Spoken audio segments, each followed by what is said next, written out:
What's up, everybody? Welcome to Wind Down Your Weekend. We are coming to you live from inside the new Bat City location, as we call it, Bat City by the Bay. Yeah.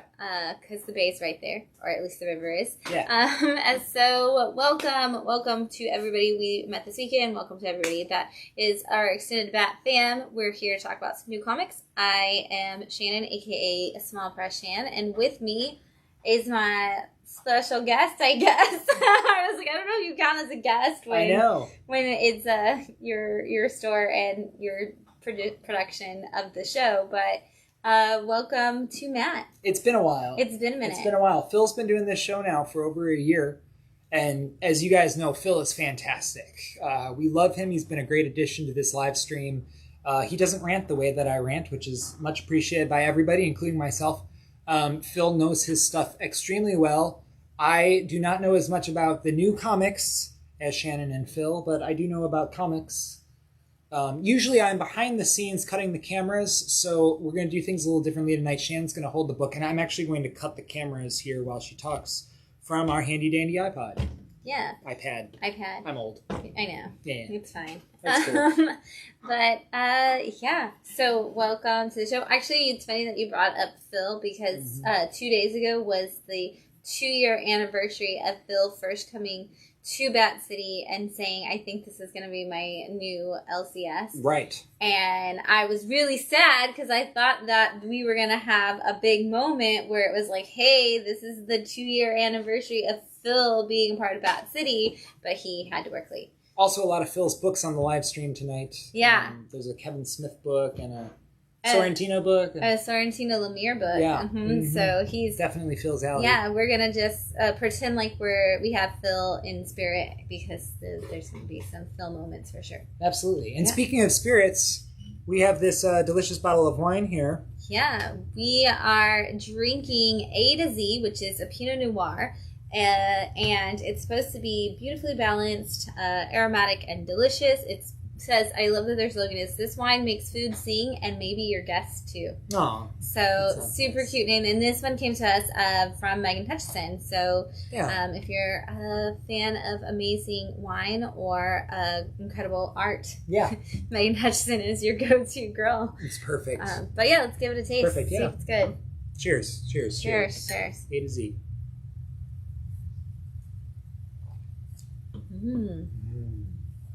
Nice and smooth and dry. A little bit buttery. That buttery texture. I really like Pinot Noirs. I know you do. That's your favorite. Yeah. If you guys watch this, Phil likes the whiskey barrels. Usually doesn't like the drier wines, but Shannon and I absolutely love them. Yeah, and my favorite's Tempranillo. Yes, but I think both of us. Yeah, we would both. And then you go Pinot Noir and I go Cab Sav from there. Which Cab Savs are fine for me, and Pinot Noirs are fine for you. Yeah. I'm usually, if we go out to eat, I'm going to order a Pinot Noir, and Shannon's going to order the Sav. Yeah. But, Yeah. So here we are. So thanks, Megan, and we'll be drinking A to Z tonight. So if you like Pinot Noir, this is a good one to try out. Great choice. I don't know where to put it. Do you want to take it? Yeah, sure. I can hold it. Yeah, okay. I can hold on to it. Yeah. So before we jump into comic books, we're already seeing some people who are saying congratulations. So if you didn't know, yesterday was the grand opening of the new Bat City location in Bradenton, Florida. It was. Yes. How'd it go? I thought it went great. Again, thank you if you're watching from Bradenton. You guys are awesome. Everybody here is so incredibly nice, which I really love, building the Bat fam. If you guys have been to any of our stores before, you know that we're always super kind and super personable with everybody, and we really take your interests to heart. We really want to find you the right kind of stuff. People in this town are just as kind, they're just as sweet, and we love seeing that. Yeah, absolutely. They are an incredible group. I don't have no idea what that noise was. There's an incredible group of people in this city, and it's so great to be a part of it, and so great to have so many people from the community come out. We had the guys over from Oscura come out, which is a local venue for like coffee in the morning and then live music at night. We love it. They're so great, and they came and supported. We had the family that owns Segunda Vida, the thrift store, come in and support. So our Manatee Avenue people all came in and supported, and then we had Mez Comics and Games did a big shout out for us, which is another one of the like comic and gaming stores in the area. So they did a big shout out for for us and welcomed us to the neighborhood. So it's super cool to have so many people be supportive immediately of us being here. Small town, smaller, bigger than the town I grew up in, but still small town kind of vibe. I think there's about 60,000 people here in this town. Right by the beach. The vibe here is really great. It's very laid back, and it's very welcoming. And everybody supports small business here, which is really great. And we love that about this community, which is fantastic. Plus, we get to build this fun store. Yeah. What is your favorite feature of the new store for everybody who hasn't been here? What's your thing that you're like, oh, I can't wait to show everybody this? Or was your thing that you couldn't wait to show everybody? The classroom. We have a classroom, which is really exciting. I know that's probably what your I assumed yours would be this, which is why I led with the question. This counter is very cool. As you can see, the presses are now on the floor. Our key wall now has 48 books on it, which is a huge upgrade. And we have all these cases. I don't know if I can kind of zoom out here. You can kind of see, but these are all CGC cases. There are 20 books in this case. There's 20 books in that case, and then another 18 there. So that's already about 60 books on the floor. And then plus we have our side bin of CGCs as we've always had. So there's over 100 slabs on the floor, which is very exciting, especially being in the hometown of CGC. We actually had some people come by from CGC, celebrities in my mind. Yeah. It was so cool. They're from the vintage grading department. It was so nice to talk to them. Don't worry, CGC, they give out no insider secrets. No. They were very, very, very polite, very respectful, and at the same time, very, very enthused about comics. And in the same way, when you guys bring me major keys that I get to work on, and I'm so excited about them, and Nigel will come in and we're pressing together. I'm like, Nigel, look at this, and it's amazing. And he's like, wow, holy cow, that's amazing. They said that they do the same thing at CGC. When they get big, cool books, they're like, guys, look, isn't this amazing? And I love that. I love hearing people passionate about their careers in the same way that you and I are. Absolutely. And yes, to answer the question, to prove that your point, I was very excited about the fact that we have a classroom to do all of our workshops in.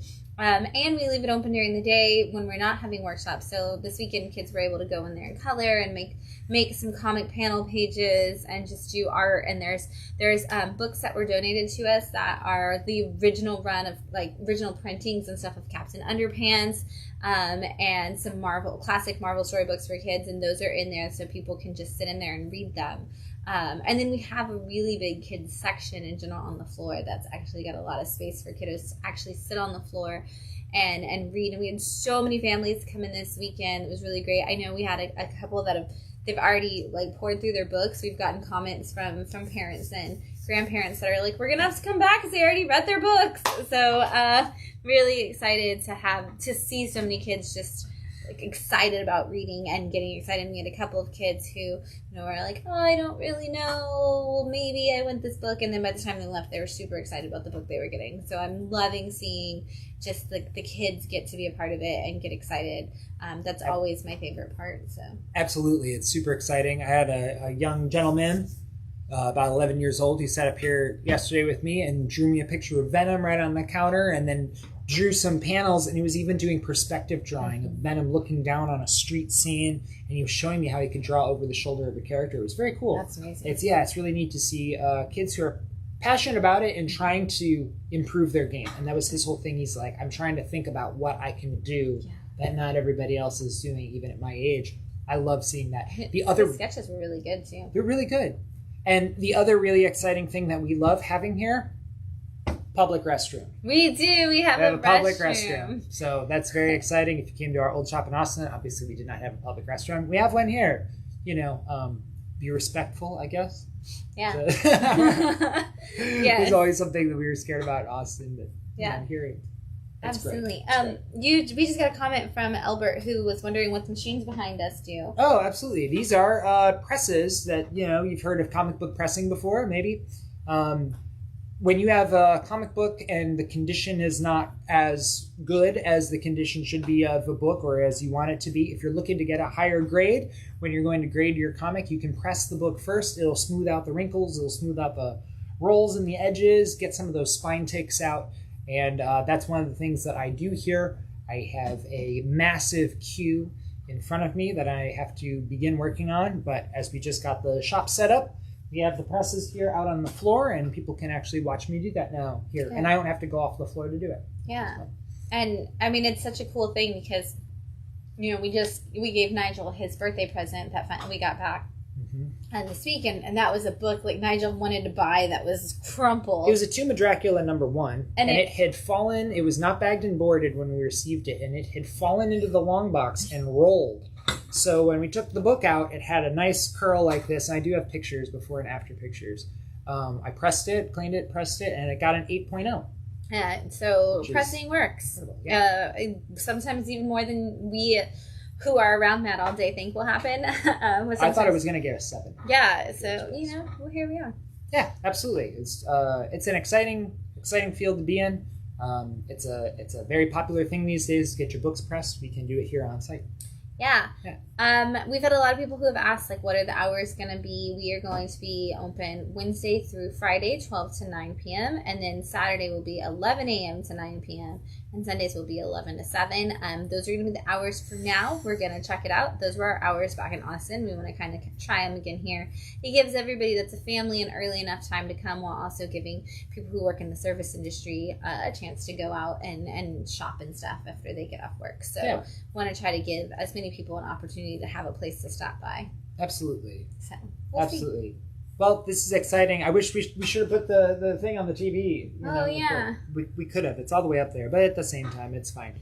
So, Shannon's got some books to talk about this week. I do. I want to... Marco just tuned in. And Marco, I just want to say I saw the Creature from the Black Lagoon spoiler that you posted earlier. And I don't know what's coming out of that. But whenever you want to give us some more teasers, that Creature from the Black Lagoon that I saw on Marco Fontanelli's page earlier is going to be incredible.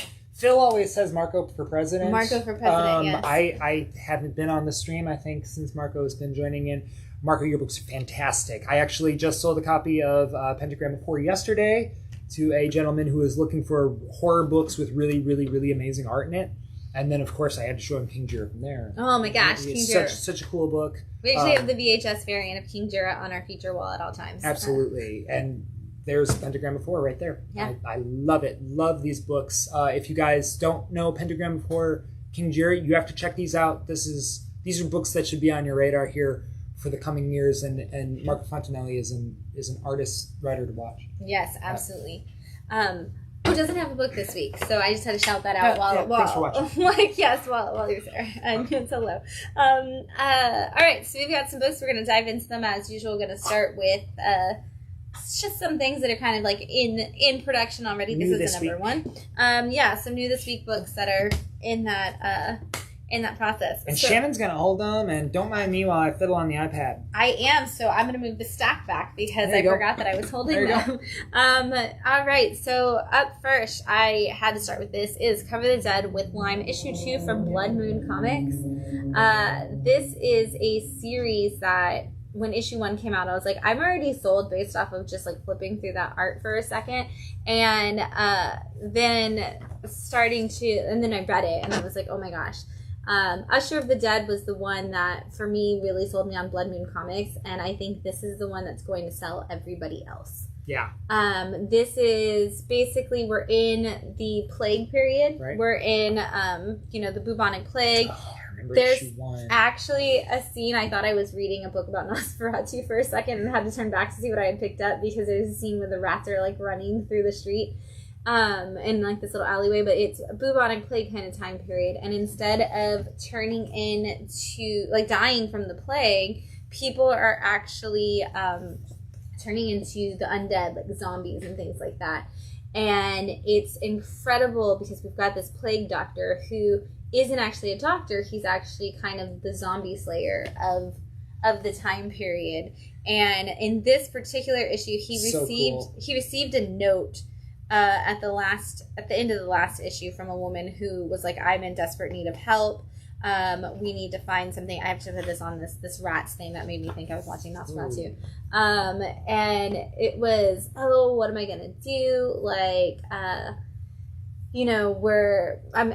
need help. Like, I'm being overrun by the undead and things like that. And then he gets there in this issue. Like, it's this whole trip of him trying to get to this woman, and he has to go through, and this is really cool, he has to go through a river or he's in the woods, and he ends up having to go through a river because it's the only way to get away from like the zombies that are chasing him. Which I always love to see, like, can your zombies go in water? Can they not? Yeah. I got in an argument one time with some guy who tried to gatekeep me on my zombie knowledge, and he was like, well, I mean, you're in a swimming pool, so you'd be fine from zombies. And I'm like, bro, you have obviously not watched every zombie movie ever made or read all zombie fiction, because that's not always the case. But the thing at the end is when he does arrive to this woman, you're spoiling it. It's not what you would think at all. And so you have to check it out. It's such a cool book. Very cool. Is this on our wall? This is on our wall, Excellent. I believe. Yeah, and this is issue 2, so if you didn't get issue 1, we have issue 1. You can jump in. Blood Moon is a publisher that you need to keep your eye on because they are starting to really step up what they're doing with their story development and their art. And I know, like, when it comes to small press books, a lot of people get really nervous. They're like, oh, I don't know this book. I don't know these creators. I'm here to tell you, take the leap. If Absolutely. it's not the book that's for you, it's not the book that's for you. You'll figure that out once you read it, but you won't know until you do. Absolutely. And we don't mind at all. Come by the shop, take these books off, read a couple of pages, read the whole thing if you need to. We don't mind at all. Yeah. We would rather you figure out really what you like and find something that you're really going to enjoy. This might even be my pick of the week. After that, issue 1 was fantastic. I haven't gotten a chance to read issue 2. It's a great book. God, this was in my stack, or I would have probably thrown it. Yeah, Picks of the week. Yeah, and I did read it. There's always that book that I'm like, this should have been the picks of the week. Yep. I started with this time because I needed you to see something amazing. It's fantastic. Up next, we very rarely bring kids books, but I always try to bring at least one that's like a good crossover book or something that people need to check out. And this is from Red 5, and I actually am just bringing it because I need more Red 5 books in my life, and I wanted an excuse to say that on the live stream. But this is Beorn, and this was a free comic book day title. And this is issue 3 of 4. You got a double book if you picked it up during free comic book day. It was Beorn on one side and Carriers on the other, which you should all have read Carriers by now. I'm just going to assume everybody in the world read about pigeons that were militant pigeons in New York. But Beorn is adorable. It's kind of got a little bit of a Jonna and the Impossible Monsters art style where it's very cartoon-esque, but it reads like a classic comic strip. This is one of those, like, it feels like a Haggard the Horrible or something of that nature, which I love this because you see this almost looks Scotty Youngish. the Beorn's trying to make his own plan, so you can see the like pencil drawings that are supposed to be Beorn's, which of course now I want to know how the artist made it because I've seen Chris Sheehan's like Sybil art that I'm like, how did this artist do it? But Beorn is a young Viking who wants to be known as like the greatest Viking ever and is on a mission to kill a troll. And Beorn comes across a trap. He's setting a trap in the woods, and he thinks trolls are stupid. They'll fall for this food being left out, and then immediately turns around and is like, ooh, a pile full of cookies. That's got to be great. I got to go get these cookies. And then realizes he's now stuck in a trap for a troll. That he made himself. That was not made by him. He made one with other food and then fell for the same exact trap as per all comic and cartoons. So Beorn gets stuck in this trap and then is cut down by a troll who doesn't actually want to kill people, but their cousin is a troll who wants to kill people and eat them. So Beorn and the troll realize that one's a Viking meant to kill trolls and the other one's a troll. And they decide they're supposed to fight each other, but fighting is hard and there's too many rules and they don't like it. So they come up with their own set of games that they can go against each other. And they end up having so much fun that they forget that they're supposed to be fighting each other. And it leaves on a cute little cliffhanger of whether these two are going to be friends. Super fun. He has a very Calvin and Hobbes. And honestly, it even says, thank Bone meets Calvin and Hobbes is like the quote that they use to describe it. But very cool. Very Calvin and Hobbes-esque. Yeah. Tell Elise and Alana we say hi, Lon. Hello. Yes. Up next from Sumerian Comics as of this issue. So in my own little world where I like to pretend like all of my small press books are the books to spec on all the time, this is the first Sumerian comic, not Behemoth comic, that we have. Yeah. But this is issue 3 of Space Lady, and I love Space Lady so much. So you get this like random, it's the classic like almost like, hand sketch. You can see all the pencil lines and everything, like the super like Sarah Scribbles kind of pencil sketching. But this is the story of a woman who works as a space cop, but she isn't good at her job. She is always drunk. She's always doing drugs. She takes like bribes and everything. So as of issue 3, they have now sent correction officers. And I love that there is this montage of correction officers, like, trying to get out the term, like, oh, we're each here, like, I'm here to, you can see it right here, like, oh, I'm here to check out the work that you're doing. And it's like each person gets a different line because they all get killed, like, over the course of time of her trying to, like, tell them, like, them trying to rearrange her schedule. So they finally send somebody from corporate in, and she's supposed to be getting back on track, and of course, instead, this girl realizes that all the corporate rules may not work, and maybe there's a reason why Space Lady is crazy drunk, and it's a good buddy cop, like, kind of issue, because you do have, like, the straight-laced girl from corporate, and then you have Space Lady being utterly ridiculous. Love that. I love it that there's, like, a point where she's like, this is the weapon you're supposed to use, and then it's just like, she's like, yes, finally something we can agree on. Here's a gun that I can shoot people with, and then she goes to shoot people, and it just, like, talks. It's like, please stop the crime that you are doing, and she's like, what the hell is this? Like, this isn't a weapon. She, like, throws it at them, and it's like, you must disengage. Ridiculous. Comedy. So, comedy, 100%. Adult comedy. It's like, I mean, the tagline on the back is, this comic may cause warm, fuzzy feelings or general stomach discomfort. And that's definitely a fair way to describe the different issues that we've had so far of Space Lady. But if you're looking for something that's just completely ridiculous, this is going to be your book. Nice. So. And it's from Sumerian, not Used to be Behemoth. As of that issue, because in fact, this one-shot is not Sumerian. Two books came out this week from Behemoth. One was actually labeled Behemoth and one was labeled as Sumerian. This is a one-shot from Until My Knuckles Bleed, which we've already had the series Until My Knuckles Bleed. It's the one-shot that features the main character from Until My Knuckles Bleed, also just, I have to put this on the page, who was a retired superhero and was working as a bouncer at a strip club and then ends up in all this trouble. This is kind of him telling a story. He's in a support group and he's telling a story about the superheroes he used to work with and some times where they were sent out to do stuff and kind of how he determined that being a superhero that was enlisted by the government wasn't a good idea, and right. he didn't want to work in that situation. But I love these bad guys, like Skullclaw. Inking is incredible. The inking on this is absolutely incredible, and this is all Victor Santos does all of it. And when we talked about the series, we weren't sure if, because they're kind of supposed to be like Russian superheroes or Eastern European of some sort.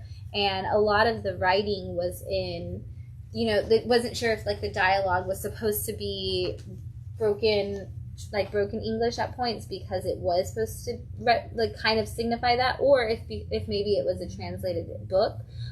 This does not have that feel, so they no longer have the broken accent kind of dialogue. It actually is just fully complete sentences and doesn't feel like that at all. So, but Until My Knuckles Bleed, if you didn't read the series, it's okay. You don't need to know any of that. This is literally just like, what if a superhero was sitting in a therapy session, kind of like the beginning of Wreck-It Ralph, but with superheroes. Like, what if the superheroes are in there? So, really, really fun, and it's just a really good commentary, honestly, on like, oh, I did my duty, but my duty wasn't very good for people to be doing, so I walked away from it.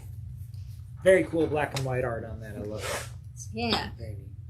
One of the series that I've been absolutely loving, and I will probably put in everybody's hands if they ask for something Magical Girls related, is Flavor Girls. And this is from Archaia, which is an imprint of Boom at this point in time. And if you are a fan of Sailor Moon and you haven't picked this book up yet, you are missing out on one of the best Sailor Moon style storytelling in comic books right now. This is a young girl who is kind of our Sailor Moon girl, where she's got that ridiculous personality and she's not really sure of herself, but she's obsessed with the Flavor Girls, which are the Sailor Scouts essentially of this world. And she ends up becoming the fourth of their group. And she is now going through her training and is supposed to be helping them save the world. And of course, she's absolutely terrible at it. And so she is like, and you've got your surly one, and you've got your wise one, and you've got your like, oh, let's just have fun girl, and then you've got this girl that's like, I don't know how I fit into this puzzle, and I'm not really good at training, and but I want to save the world, and I think it's really important that we do that, and you got, like, your crazy bad guys. I mean, this is literally just an elongated episode of Sailor Moon. It's like if you made a Sailor Moon movie and then just put the storyboards and script into a comic book, this is what you would get, honestly. Yeah, I've never seen Sailor Moon. Oh, man. We need to watch some Sailor Moon. It's great. I've never seen it at all. I've only seen it like at conventions, stuff of it. I love to watch the subtitled version because it is really funny to see what they have as the like English translation, like what they're actually saying about the English young girls in America. Because there's points where Sailor Moon, Usagi, she's like, oh my god, if I eat this food, then I will get fat and nobody will ever love me, but I just love food so much! And she, like, stuffs her face, and so it's really funny to see the actual translations. But Flavor Girl is really, really cute, a lot of fun, definitely your magical girl book that you need if you're missing some Sailor Moon in your life, and they're all oversized, so you can see it's like almost a 40-page book, which is super great. And this is only issue 3, so you can jump in. And this is from Boom Archaia Studios. I really like the stuff that Archaia puts out. It's usually a little more fantasy, a little more young adult, but at the same time really well done, rich stories. Yeah, Phil is suggesting that we could have a Sailor Moon slumber party if you are down. I don't know if I am. Like, that sounds like a lot of commitment for a show that I've never seen before, but, like, sleeping's fun, so right, you there's just always fall an option. asleep if you don't like it. Absolutely. Yeah. Issue 2 of Samurai Doggy from Aftershock Comics. Samurai Doggy. Samurai Doggy. Go on. This is the story of... Oh, I thought you meant go on. Okay. Sorry. I was like, okay. This is the story of a dog whose, like, litter is all murdered, and he's gone on a training session. Like, he's trained over the course of his life, and now that he's older, he is on a vengeance quest to get the people who allegedly killed his litter, who may or may not actually be dead. But this issue follows a different character who is attempting to buy possibly illegal drugs or something at the place that Samurai Doggy ended up in the last issue. And so we're kind of seeing, the guy at the mall, essentially, while this action was happening. We're seeing the other side of the story. And as he's doing all of that, he eventually looks over and sees Samurai Doggy and sees everything that's going on. So obviously we're going to see how these two stories connect probably in issue 3, and we're most likely getting a sidekick of some sort in issue 3. But it's fun to get to know this character, and just this weird, like, get on the Ferris wheel to go buy your drugs kind of thing. Weird. It's such a weird world that they're developing, but I like that they did take a complete issue to kind of expand the world, because we did just follow our main character last time, and it felt like it could have been a one-shot because it was an oversized issue and it kind of showed his whole story. But in this one we're seeing somebody else's story, so we're seeing more of the world because he never experienced the world. He was too busy training, so we get a little bit of what's going on in the world that Samurai Doggy is in through somebody else's eyes. It's pretty cool. Yeah, it's a pretty fun book, and it's gonna be great. It's Aftershock, it's gonna have like a great fun adventure, and it's probably only gonna be like 4 or 5 issues, so easy way to like get into a good series, have some fun, and then see what happens next. Speaking of Aftershock, we have issue 3 of There's Something Wrong with Patrick Todd. Today Josh walked up to the counter and just looked down and goes, "What is wrong with Patrick Todd?" And I was like, well, you have to read the book to find out. Or I'm going to tell you, because it's not actually the secret of the story. The Patrick Todd is a young boy whose mom essentially has Alzheimer's or something of that effect. And he has been trying to figure out a way to save her. And the problem, and the reason it upsets him so much, more than the usual fact that Alzheimer's in a parent is just a terrible thing, is Patrick Todd has the ability to control minds. And the only person in the entire world whose mind he can't enter is his mom's. And she has a disease that is similar to Alzheimer's. So he feels like if he could get inside her brain, he could save her. But he's found out that there is somebody who's done the research and says they can save her, but he doesn't have the money to do it. So he's been having people rob banks. He's been controlling minds to have these people get the money for him. Well, and in this issue, in the end of the last issue, there was a sign, missing child, like, call this number if you've seen my son. And he calls the number thinking he's going to find his dad, but We're only 3 issues in, so yeah, it's not necessarily the case. So things are getting crazy for Patrick Todd. He's got police on his trail. He's got, you know, some of those, like, Defense Department people looking into him, and now he's got this guy right here. Looks a little crazy. Also looks like Jim Carrey could play him in a movie. But we got this guy coming after him. or Jack Nicholson. He's a little off the wall, so either one would work. But, you know, there's a lot wrong in Patrick Todd's life. Hopefully he figures it out in the next couple issues. Absolutely. Poor Patrick. Seems like a hard life. A lot of blood. Up next from Image Comics is Do a Powerbomb by Daniel Warren Johnson. This is a fantastic book. This is the story of a young girl who's, good God, that's so cool. A young girl whose mom is a professional wrestler, and she goes into a match. The little girl is so excited to see her mom do a match. She's in the front row, and her mom gets killed in the match. Something goes wrong with the stunt.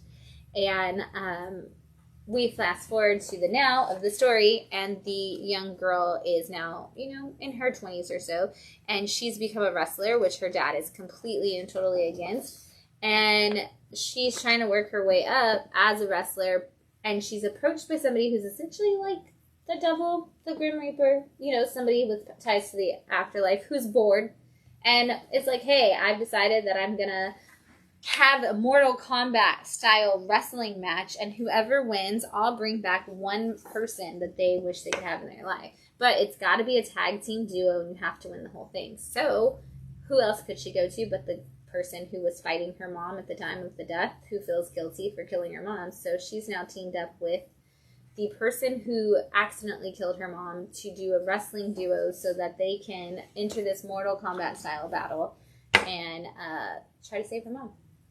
It's very tragic. It's very fun. If you like wrestling, you get a lot of the like classic wrestling, like storytelling in it as well. Not as heavy on the wrestling as Crimson Cage was, where you were like in hardcore into like the wrestling semantics and things like that, but it's still a really cool thing. And you get some great Daniel Warren Johnson moments in these cool covers and stuff. So I love it. Sweet. Yeah. Up next is also from Image Comics. This is Seven Sons Part 4. This is Jay Lee's first art book in like 15 years.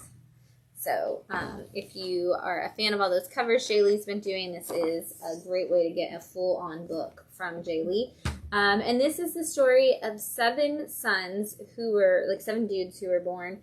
And as far as the world, and they know, they are the 7 possible return of Jesus Christ. Like, one of them is the return of Jesus. And so they were raised by a man who has completely and totally turned that into a for-profit business for himself.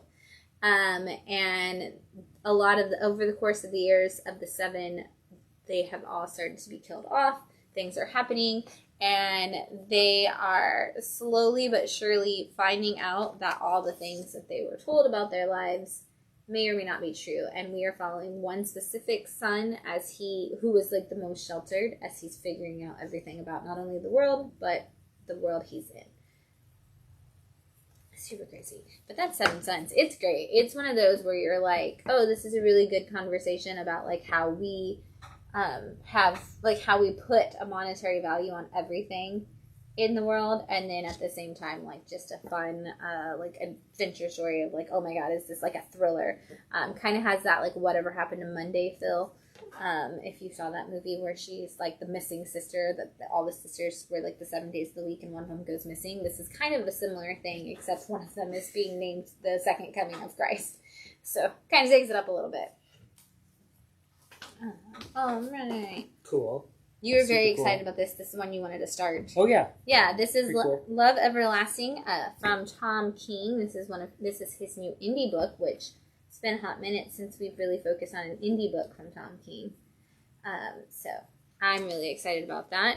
This is the story of a girl who, I mean, it's basically romance books over and over again. It's the story of a girl who, every time she falls in love and gets to the point where she's going to get married, something happens and she dies and she wakes up in a new world.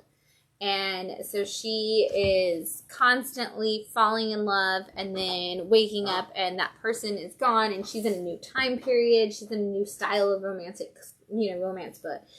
So she's been, like, in this one particularly, she's the maid of a house in, like, the 1800s.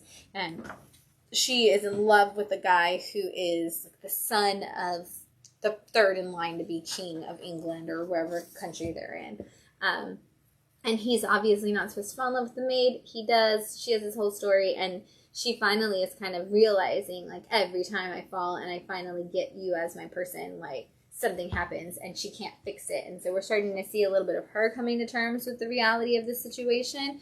But it's Tom King, so at the same time, I just told you all of those things, and if you told me that that's not what this book is about, I'd be like, you're probably right. Because Tom King is so good at twisting and turning your book that you're like, I don't really know if this is a issue, like, if this is going to change completely by the time we get to issue 12. So, who knows where this is really going and what it's going to turn out being, because it's going to have some great twists, but it's been so much fun to see these little romance, like, vignettes from her. Issue 1 is actually, like, 3 or 4 different vignettes with different art styles in all of them. This one is a full, like, one story for the whole issue. So it looks like Darwin Cook art. it's a very Darwin Cook in the art, and I love that. You can never go wrong with Darwin Cook art. Absolutely. If you guys haven't read New Frontier, Justice League New Frontier, please do. Mm-hmm. Read the Brubaker, Darwin Cook, Catwoman. Oh my gosh, yes, please. Very similar art in your superhero comics. Mm-hmm. But I'm excited to check that out because Tom King's great. Yeah, I've never been disappointed in a Tom King book. Like, I think I've enjoyed all of them to some degree. Yeah. Mm-hmm. I mean, I think I've enjoyed every comic I've read to some degree. I mean, that's true. Well, no. I read a lot of comic books. There's a lot of times where I'm like, this isn't for me. Right. But, Right, like, the absolutely. art's cool or Absolutely. something, but, yeah. I don't read any ones about medieval things. Right, Otherwise, which is not your I wouldn't thing. enjoy it. Yeah. Yeah. That's not my thing. And that's funny, because I actually do. And a lot of people like that, Yeah. which is great. Yeah. It's really great. It's the thing, you guys. Always appreciate the fact that something exists, even if it's not for you. You know, if we need a little lesson for the day, maybe something's just not up your alley. That's okay, because it's up a lot of other people's. And the fact that we have all of these different things, all of these different comic books that Shannon and Phil show off every week on here, there is really something for everybody out there in terms of a comic book. You can find a comic for anybody, even if they don't like comic books. Yeah. I love that about them. Mm-hmm. You know, I mean, I'm into pulp adventure stories and detective things. You know, it's like most people aren't going to be interested in that. Most people are definitely going to go for Game of Thrones style things before they go for pulp adventure. But again, something for everybody, and that's what's awesome about comics. And speaking of, how about horror anthologies like The Twilight Zone or, Outer Limits? Outer Limits. Or The Silver Coin. Yeah. Silver Coin is an Image comic, and it's always art by Michael Walsh. And he always partners with somebody different as the creator. So, and some of the best creators, Matthew Rosenberg, James Tynion, I think Chip Zdarsky did one, Kelly Thompson's done one. So there's been so many. This particular one is all crazy. They always are. It's basically, and I didn't even see the coin at the beginning of this one. So this one totally threw me off, because this is in every single issue, there's a coin that passes, and you kind of have this wish fulfillment moment on it, and then it becomes kind of the most extreme version of a monkey's paw situation that's possible. This takes place all during COVID, and it has a guy and a girl who, the guy is very afraid of letting her out of his sight, initially because of COVID, and then it slowly becomes because this other guy that she starts befriending is hotter than him, and then it becomes because he thinks somebody else is going to take her away entirely, and then he starts to hallucinate like everybody as these monsters, as you can see, and it just kind of shows. And this is a hard page to look at, but I'm going to show it to you all because I do love the multiple panels, but it's got that eye like needle situation, and I can't handle it, but it gets intense, and he starts to have all of these crazy hallucinations, and the way he goes after her and the people just becomes a whole mess. And like with all of them, you're like, oh, that escalated way quickly. Yeah. So, but if you're looking for a good anthology, Silver Coin is one of those where they do not connect at all. The only thing is that they usually find that coin. And much like Ice Cream Man, there's not really that overarching story. So you get, like, to be really, really, like, okay, I can just pick up any issue. Cool, I like this creator. I like this creator. Like, I have a couple subscribers who are like, I'm subscribed to Silver Coin, but I'll let you know if it's one of the creators I want. Working on it for that particular one. So, but they've all been pretty good. Like, this is another one of those horror anthologies where it's like, even if it's not like a creator that I would normally be like, oh, I have to pick this up, which I don't have creators I think that about. But if I was somebody who was like, oh, I need to have my favorite creators, I'd probably still fall in love with a lot of the other stories. Yeah. Cool. Yeah. Super cool. I gotta get a trade or something of that. There is a Volume 1 trade somewhere in this building. Right on. Up next from Vault is issue 3 of Mindset. Honestly, this looks and reads a lot like a James Tynion and Martin Simmons book. Like, if you told me that that's who did this book, I would 100% believe you. This is the story of a guy who is behind on his last exam for his engineering, like, degree, like his software engineering tech degree, and ends up going overnight to do this one final project. And while he's doing that project, basically discovers how to control people's minds with technology. And is like, hey, I have a really great idea. Let's create, like, him and his buddies that he figures it out with.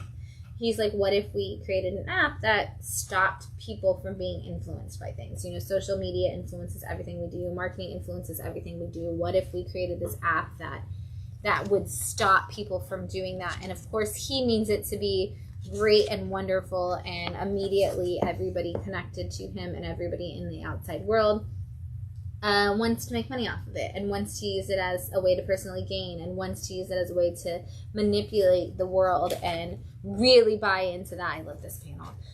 This page was so cool because he talks about how marketing and social media is a loop that we get stuck in, and you can pretty much, like, read the whole thing for a circle for forever on this, and like it just keeps looping around. So it's love the way they use the medium for that particular experience. But the whole thing started with him in a police station, and he's telling the story. So we've gone back, but this is like, what if there was a dark movie about Facebook? Like, take it further than the Social Network, and we saw the dark underside of everything for real. This is kind of what that would feel like.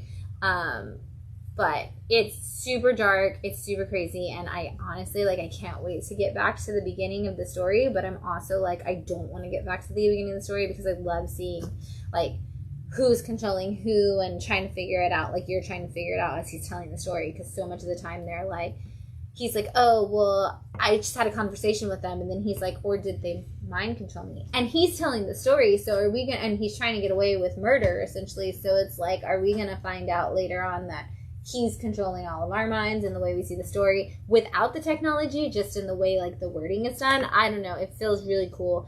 If you haven't started Mindset, this is issue 3. I highly recommend that you jump on this book, because it's a good, deep story. It's one of those you have to slowly read and probably go back and, like, check what you read a couple of times, but it's super good. And again, the art's very Martin Simmons-esque, so it feels kind of Department of Truth, like, in its feel and its writing, but all about, the tech that we do. Also, it uses the word technopreneurs as a way to describe it, and I'm like, this is another one of those, like, words that is going to become a part of our regular vocabulary that we would have never thought that before. Yeah. From IDW. So if you didn't know, IDW recently lost a lot of their IP that they had, all the intellectual property rights that they had, so they don't really have licensed IP. IP. Licensed. Yeah, so they don't really have a lot of those anymore that they've been doing. So they've moved back to being more creator-owned and doing these original concepts. And so they're actually calling it IDW Originals. You can kind of see that right there. Yep. And they're labeling them now like, hey, check it out. This is a new original story. And this is Tru Kult. And everybody asked... I thought that said The Vault. Everybody asked what the title of this book is. It's Tru Kult.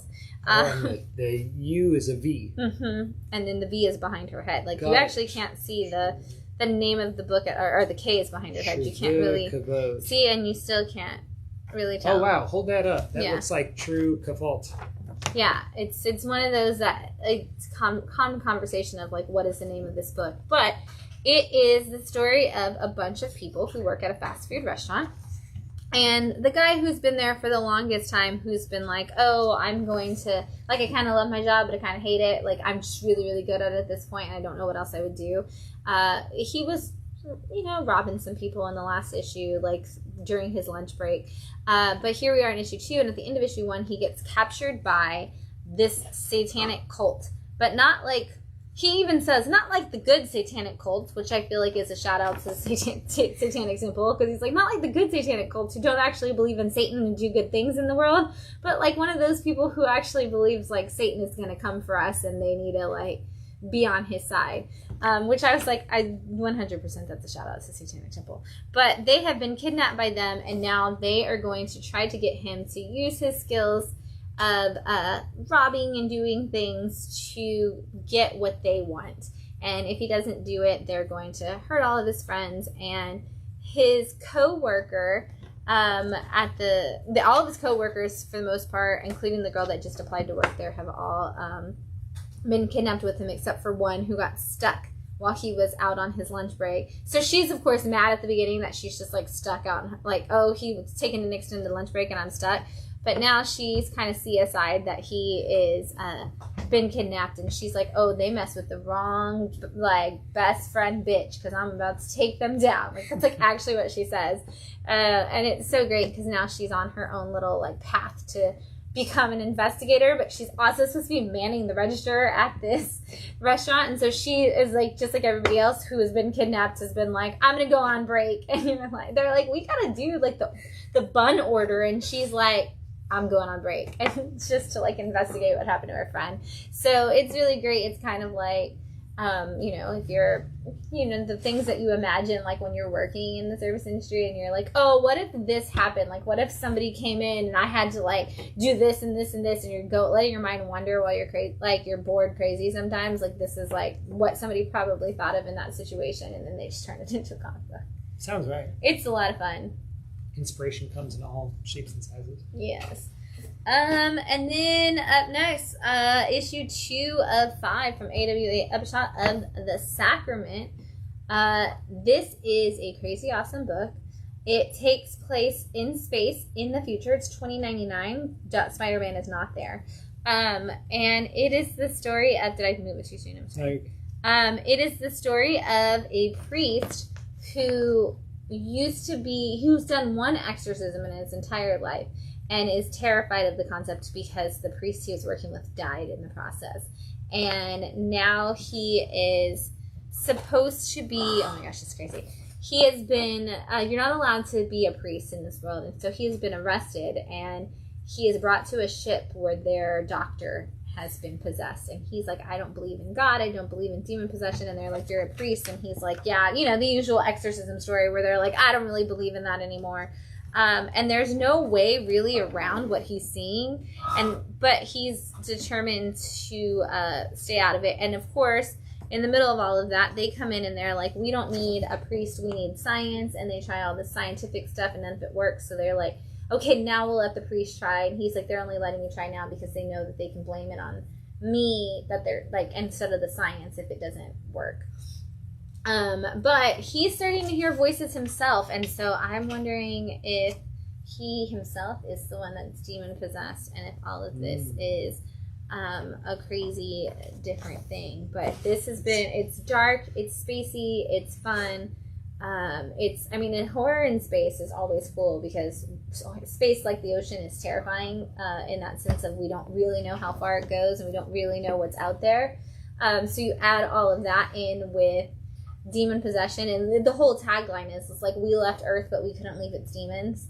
And so it's like, ooh, like, what does that mean? Are we the demons? Is there actually demons? Like, we're gonna find out, and it's gonna be crazy and awesome. And it's Peter Milligan writing it, so it's super cerebral in that concept of... What else did he write? He just did Human Remains, which is another one like that kind of has that feeling of like, what's the monster and what's the man? Like, we've got these giant aliens, but that are killing you based on your emotions, but the fact that we can't control our emotions kind of makes us more monsters than they are. So Be cool. Mm-hmm. I'm going to hand you that because you have the mic. Sure. And then we're going to flip to number ones. Ooh. That came out this week. Always a lot of number ones. There's only like 5. Still, 5 brand new books this week. 5 brand new books this week. I know, we built a bigger wall for new this week's when we came here. And I was done and I was like, okay, there's 35 spots. And I was like, let me process the new books this week. And I was like, okay, I need to take off 6 books. I was like, okay, that's crazy. Here we go. That's crazy. But it's good to know that much material is coming out, though. It's great. It's honestly, it's like this great time to be a comic book fan because there's so many new concepts and new books every week that it's like, oh, I really like this, but that was probably a one-off. You know, it used to feel like that. Like, oh, I like this weird, obscure book. So, like, I guess I'm done. And now it's like, oh, I like this weird, obscure book. And it's like, cool. 7 more of those have come out since you read that one. Do you want to get that? Right. And we talk about that a lot because a lot of people didn't read comics before Saga. And then they read Saga. And then they came back to the store when Saga came back, and they're like, oh, you know, because there's just nothing else like this. And I'm like, do you want me to tell you about all the books that are like that now that you may have missed? Because there's so many books that have that same, like, fantasy, sci-fi, family, character-driven stories that, like, you can find something else, like, if you want to keep going in a world like that. And that, then next time there's a 4-year break, you don't have to be like, I can't read comics anymore. Right. So, yeah. Comics, there's tons of them, and if you don't ever know what you want, just ask me because I will point you in the direction based on, you can come in and tell me something you like on TV and I can probably find 12 books that'll fit that exact, like, weird single entity of television that you enjoy. Yeah. But with our number ones, we're going to start with a Black Caravan premiere book, which is Sergeant Werewolf, and this is, I'm going to pull this down, there we go, I'm going to do this myself. Sergeant Werewolf. This is a Black Caravan book, like I said, which is an imprint of Scout. It's kind of the horror, darker side of it. And in Sergeant Werewolf, we have a Nazi vampire trying to steal the magic to create a army of golems. And we've got the American unit who's coming to fight against these people. There are some giant shark type characters. I don't want to ruin it too much, but I kind of want to show you the sharks. I'm going to show you the sharks. If it ruins it, I'm sorry. But you got to see these sharks. Here we go. Look at them. They're crazy. They're awesome. They're sharks. And then we've got, they start fighting them. They go on. They end up in this battle. Anyway, in the process of it, they're like, whatever we can do to stop, we can do whatever we want as long as no werewolves come around. Well, the sergeant of the group gets murdered. They put a wolf skin on him to cover him up so they don't ever have to see their poor sergeant. And suddenly, Sarge wakes up as a werewolf. And now he is Sergeant Werewolf, and he is fighting the Nazis in his as a werewolf. He has no idea how he became one. I have no idea how he became one, but he becomes a werewolf, and everybody's in trouble. And he has to fight Thor, which does give you a little hint as to how he becomes a werewolf. But this book gets crazy. It's ridiculous. It's kind of more in the line of Gods of Brutality. If you liked that book from Black Caravan, you are going to love this one. This is a great kind of companion to that style of world. But this is Sergeant Werewolf, Black Caravan.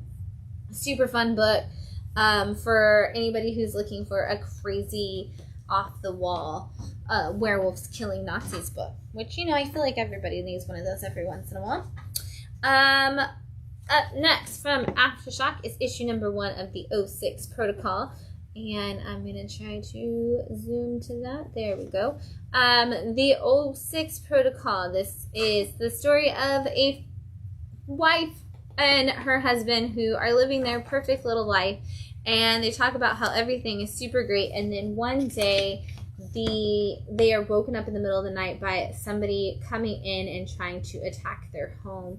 And in the process of that happening, the husband is killed, and the wife is the one who takes care of the bad guy. She kind of takes him out, and she thinks everything's okay. She's but she becomes super, super sad. The kids are, her daughter's talking about how she's depressed and she doesn't want to do anything.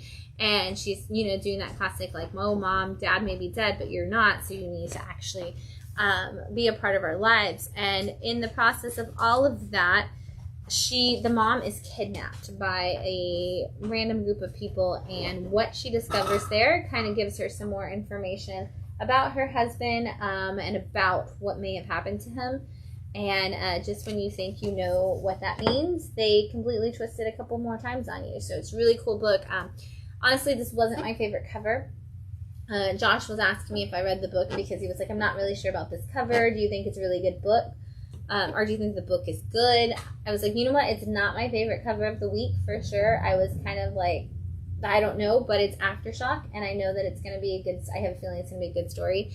And after reading it, I immediately turned to Josh and I was like, no, you have to read the 06 Protocol. It's going to be a really cool book, and I love the way the storytelling works. So don't be fooled. Sometimes, like, the cover might not be your favorite. The art on the inside is oftentimes not even the same artist, but on top of that, the story might be something that you really, really love.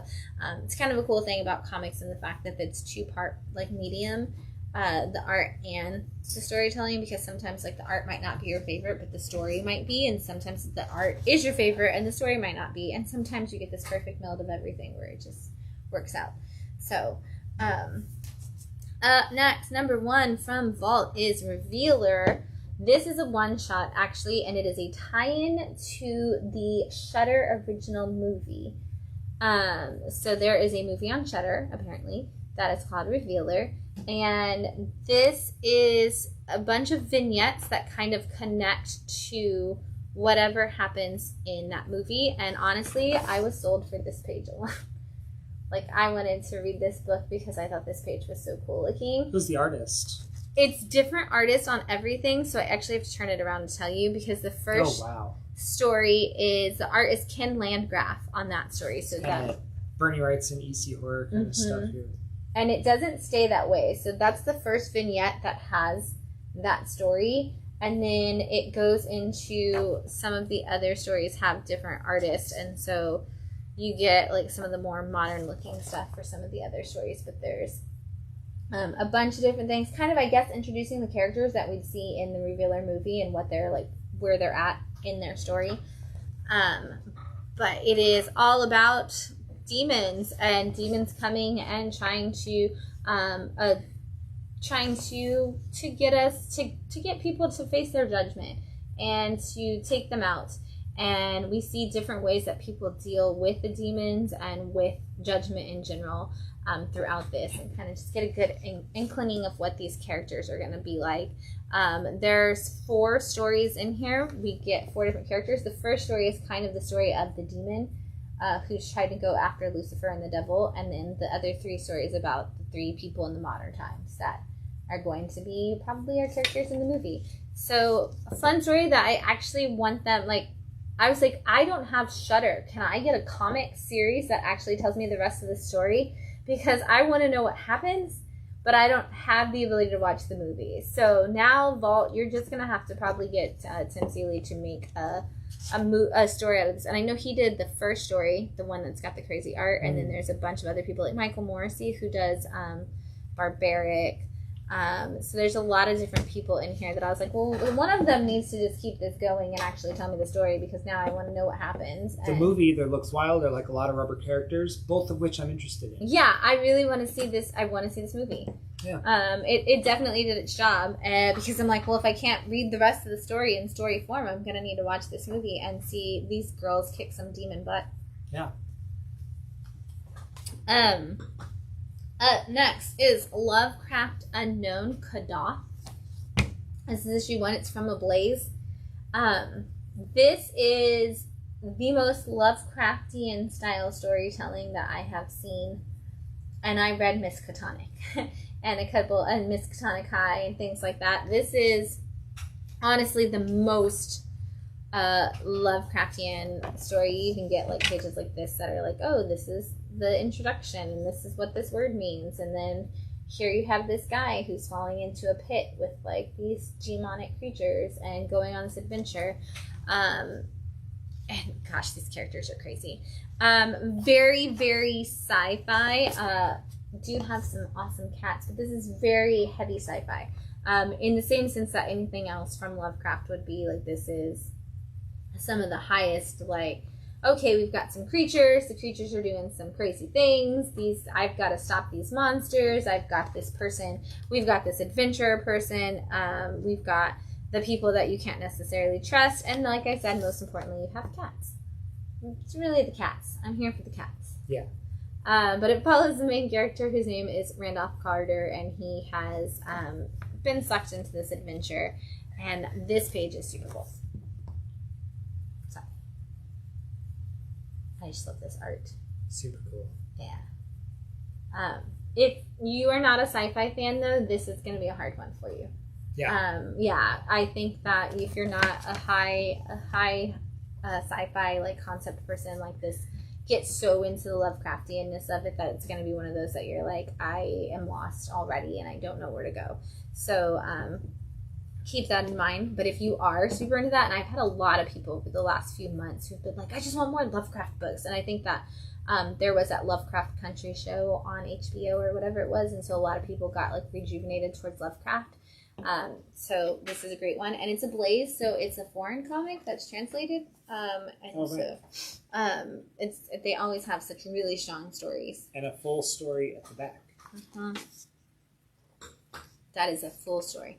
It's better spaced out though than the first issue of Vanity's full story at the beginning. That was too small to read, and everybody asked me what it said. So, yeah. I have terrible eyes. Yeah, those little tiny prints are just too hard. I can't read stuff on the bottle, or I can't Yeah. Car wheel wax. Trying to read the directions on that specific one, I can't see it. Got my glasses and a magnifying glass. I'm here. It's tough when it's my comics. I'm here to read for you, baby. I'll read you your comics too. Thanks. And show you pictures. Yeah, I'll do voices for each character. Like, it'll be fun. That's how I fall asleep. Other people just, I know, reading me comics. I'm out. I'll read you your Indiana Jones books too. Oh, now I'll be awake. Okay. This is from the world of Hellboy. This is Castle Full of Blackbirds, issue 1. I was talking about this with somebody the other day. It might have been Josh. I didn't read a lot of Hellboy. Like, I had very little Hellboy knowledge, but I have read all of these, like, recent Hellboy tie-in books. Like, these books that are from the world of Hellboy. I've been reading a lot of these, and I really like the universe that Mike Mignola built within the Hellboy world, and I love seeing all these other characters come, like, get their stories. And this one specifically follows Sarah, who has decided that she needs to do something about the fact that she has magic, and she takes, or some kind of power, and she takes up this offer to go to a special school for it. And of course, the special school might be run by some bad guys from the Hellboy universe that she's not sure that they are. And they are already trying to figure out how they're going to manipulate her power for their gain, and she just wants to figure out how to use it and just feel welcome somewhere. It's kind of one of those classic Hellboy moments where it's like, oh, I'm a monster because I have this power. Oh, here I found a place that I belong. And then it's like, oh, well, the place that I belong is kind of using me, and maybe it's not the best place to be. So don't have to know Hellboy to know any of these from the Hellboy universe books that they do. So if you're not really versed in Hellboy, it's totally fine. I am sure it makes it even better if you do. This one's one of the first ones, though, where I've actually seen Hellboy in it. So that's pretty cool.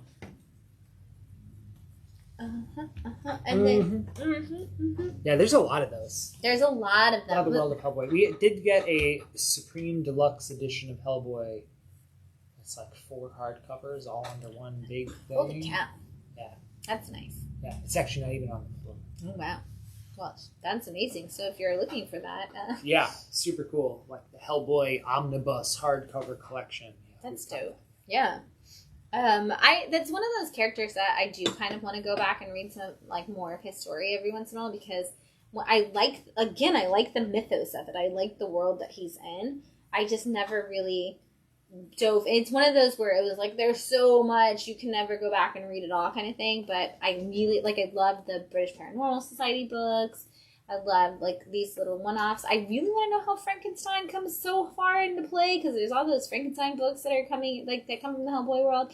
So I feel like Hellboy is one of those that someday I'm going to just have to go back and dive into completely. And I know a lot of people really like it, so it must be good. It's cool still character. It's still going. There's still stuff. So Are you a John Constantine fan also? I do like Constantine. Similar, I feel, Right. in characters. And then there's that Invincible character. That's the two of them put together, who's also fantastic. Yeah. Yeah, I know what you're talking about. Mm-hmm. Yeah, the one that like shows up that in the dark. Like, Mm-hmm. yeah. Right. I cannot remember his name either. Hellboy Yes. Constantine. Hellboy because Constantine. these characters are the same character anyway, and Yeah. that's the thing. Yeah, I do. We don't talk about Hellboy enough, though. But Hellboy is definitely one of those, like, made his mark on the comics world. Absolutely. I agree. I think that Hellboy doesn't get enough recognition for being a character that is still ongoing. I mean, this is a character that's had 3 movies. Yep. Like, he's already had a reboot. Like, that's crazy that this is a character that's been around long enough and substantially enough that they thought we should make more movies. Yeah. So, I think Hellboy deserves more recognition for the impact on. And Mike Mignola, as an artist, is fantastic. You know. Yes. And won an Eisner 2021 for his charity work, which I think is great. Like, not even are you a good artist, but you won an award for doing something to help people, and that's fantastic. That's great. Yeah. Absolutely. What's this called? This is from Image, and it's The Least We Can Do. It's issue 1, and this is one of those where I could have probably gone either way on Pick of the Week or not Pick of the Week, and for one main reason alone. And that is this name down here of Yolanda Zanfordino. If you've watched our live stream before, you know Yolanda is a writer that I absolutely, I love Yolanda's work. I think that A Thing Called Truth and Alice in Leatherland are definitely some of my favorite books. And this is your classic young girl wants to help save the world, and she's gone to a place where she can train to use the medium stones, which is what power comes from in this universe. And so she's working with the rebels. I love this background story. Is all done on like notebook paper with little drawings that she did. But she's gone to this place and she's like, I'm going to help the rebels. I'm going to learn how to use my magic. And she has the magic of the Justice Stone. But in the end, I love that because she told that whole story, and then they're like, hey, you could have just said you wanted to join our group. We already knew the story, and we didn't really need your background, but thanks for the illustrations and your story. And she's like, oh.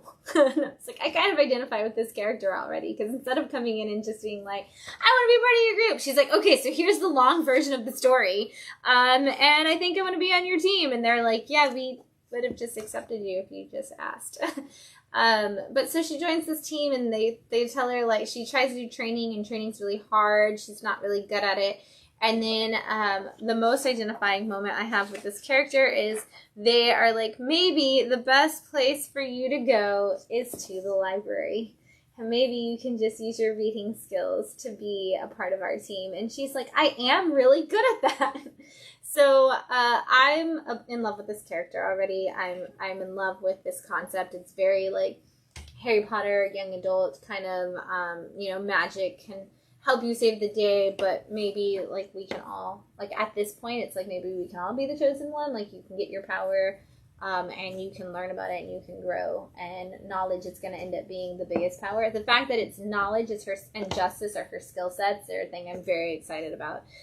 So at least we can do. It's going to be fantastic. This is issue 1. Grab it. It's going to already be. I'm already sold. From Shadowline. Yes, from Shadowline, which is an imprint at Image, and I'm really curious to know whose imprint it is. Like who's going to be in charge of that. So doesn't say in there. Huh? I want to know. I'm going to look it up. Phil, if you're still watching and you know the Shadowline imprint at Image already, toss it in there. And if you're not Phil and you know, let me know. You're number 1. Next picks of the week. I got 3 of We're them. already on picks of the week. We're already on picks of the week. Got 3 of them. It's gonna be great. This is Very rarely do I usually put like middle of the run books into picks of the week because I think that I want to get you as excited as I am. So I usually start on a number 1. But I haven't put this in picks of the week yet, and it should be, which is Dark Spaces Wildfire by Scott Snyder and Hayden Sherman. This one is one that we weren't on the live stream when either one of the issues came out, and we put it in one of those weeks where we had multiple stacks. And I think that's the only reason it hasn't made it in here yet, because this book is fantastic. First of all, because you get Hayden Sherman playing with panels in an amazing way. Ooh, cool. Love it. Absolutely.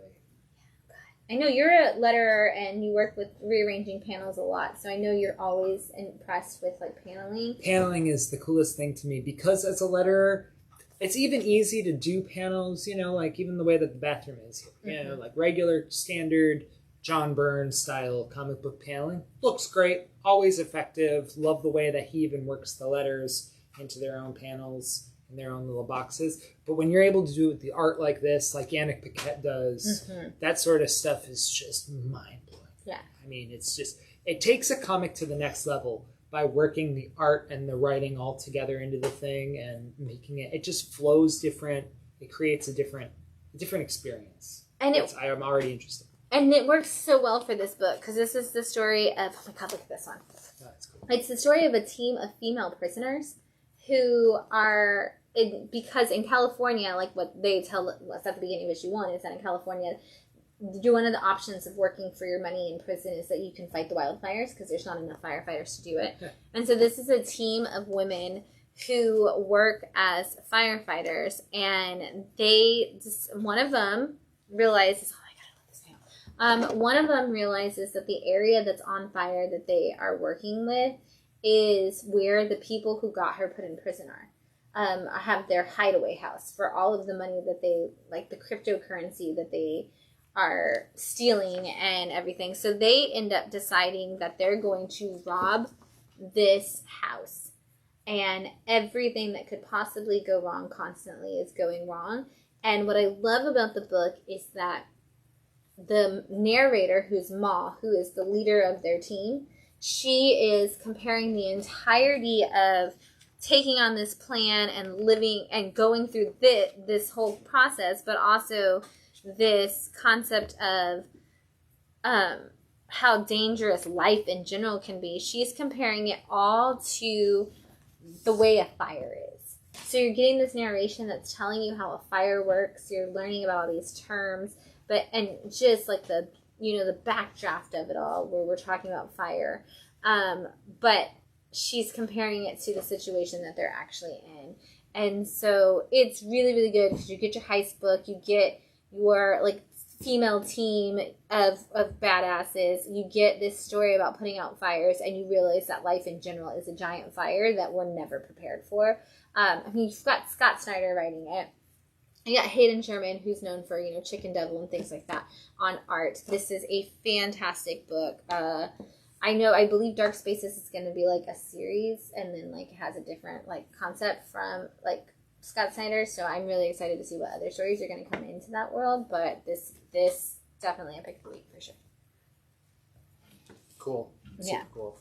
And it's issue 3, so we have issues 1 and 2 if you want to jump in and go back and read issues 1 and 2.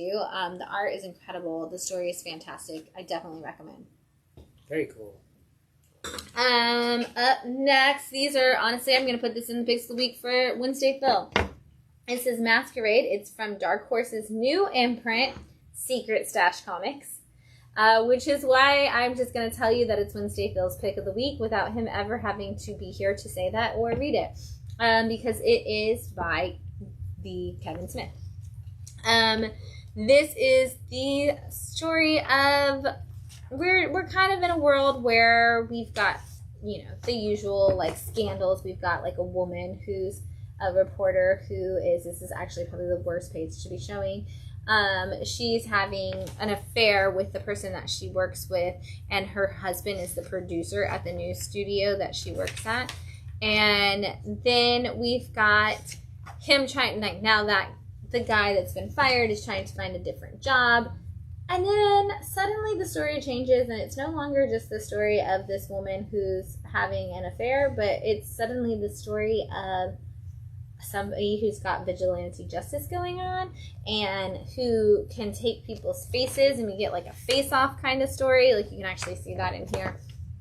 And it goes in so many different directions, but it's so, like, I kind of am in for this vigilante. Like, they're super cool. It feels like maybe it's a female vigilante who's going to be a badass. It seems like we're going to find out that they're, like, completely in all these different things. But what I love about it is literally there's this scene where she's like, go out into this hallway. Like, if you run into anybody, shoot them first. This scene I just showed. And she's like, not that you're going to. And then it shows the hallway, and it's like that scene in Daredevil, like, is what I imagined happened, where she just, like, ran out of the hallway and, like, killed everybody. But it's going to be a lot of fun. It's a new superhero concept, a new superhero story, and it's all done by Kevin Smith, who's obsessed with superheroes. So, it's going to be a lot of fun, and this is the first book on the Secret Stash imprint that we're seeing at Dark Horse. So there are going to be multiple books coming from Kevin and his team. So get ready. If you're Kevin Smith fans, this is your time, because he is back. Clerks 3 just released, Secret Stash Comics on the same, like, time frame. It's Kevin Smith week. Ready to go. I didn't even know Clerks 3 was coming out.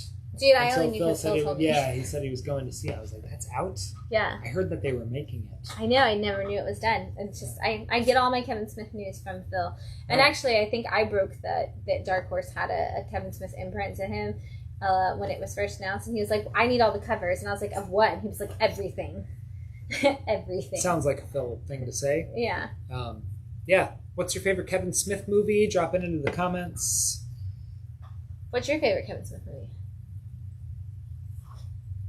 You posed the question, so... I figured people would like to talk about it. That's probably people who are Kevin Smith fans. I guess Dogma? Mallrats? Those are good choices. Dogma is definitely... There's only like 5 of them, right? No. Clerks, Dogma, Mallrats, Chasing Amy. Yeah. Clerks 2, Clerks 3. Yeah, maybe. And then you made the one that starred Harley Quinn Smith. Yeah, he did the Red State and Tusk, or whatever it's... Oh, I was thinking like terrible. Hoosiers or whatever. Oh, yeah. The one where it's like the girls' clerks, essentially. Logan Hoosiers. Yeah. Hoosier Logans. I'm terrible. I don't know. Right. Right. I forget that there's all those movies. Yeah, but I feel like the core is like... if I think Kevin Smith, I'm going to think Clerks, Dogma, Chasing Amy. I usually... Mallrats. Yeah, Mallrats. Mm-hmm. Like, if it's got to have... It probably has Ben Affleck in it. That's like the ones I assume. Right. Right. And that other guy... who was on My Name is Earl or whatever, right? The same guy who's his friend in Mallrats. Oh, yeah. I know who you're talking about. Is it the My Name is Earl guy? I don't know. They look a lot alike. Jason Lee? Yeah, Jason Lee. That's the guy.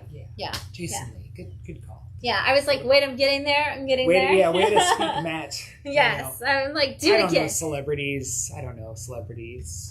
I know cinematography and directers. Right. Whoever's in them, I don't care. They're all interchangeable. You're like, the gaffer on that movie was incredible. Yeah, absolutely. The soundtrack. I'm way more into movie soundtracks than I am actors. Well, that was your thesis was on in college. It was. So, sound in movies. Yeah, so that makes sense. Took a lot of audio for film class. Yeah. Totally makes sense. I do have a degree I have a Bachelor of Arts in film criticism. Yeah. As it were. Mm-hmm. It's film and video. It's Bachelor of Arts, film and video. Concentration, criticism. So if you ever ask Matt if he liked a movie, just know that you're getting what you would from like Siskel and Ebert as an answer.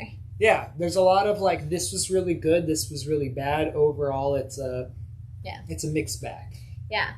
Yeah. It's true. Yeah. We both come from these like criticism backgrounds, and we are critical but positive. We try to be, yeah. Yeah. Absolutely.